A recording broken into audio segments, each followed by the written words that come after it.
সাহারি করা সুন্নাত, সাহারির মধ্যে আছে বরকত। হাদিসের মধ্যে এসেছে রাসূলুল্লাহ সাল্লাল্লাহু আলাইহি ওয়াসাল্লাম বলেছেন, তাসাহহারু ফাইন্না ফিস সুহুরি বারাকা, তোমরা সাহারি করো কেননা সাহারির মধ্যে বরকত আছে। সাহারি পেট ভর্তি করে খাওয়া শর্ত না, এক ঢোক পানি এবং একটা খেজুর খেলেও এর সুন্নত আদায় হয়ে যাবে এবং এর দ্বারা আমরা বরকত পাব। সুবহে সাদেকের আগ পর্যন্ত আমরা সাহারি করতে পারব।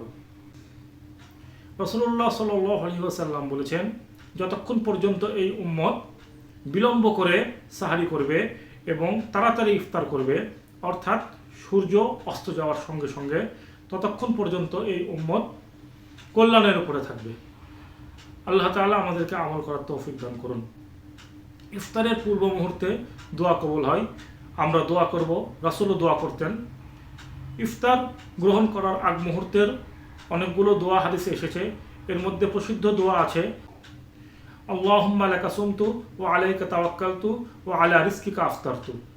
এবং ইফতারের পর রাসূল সাল্লাল্লাহু আলাইহি সাল্লাম দোয়া করতেন, যাহাবাল যামাউ ওয়াবতাল্লাতিল উরুকু ওয়া সাবাতাল আজরু ইনশাআল্লাহ।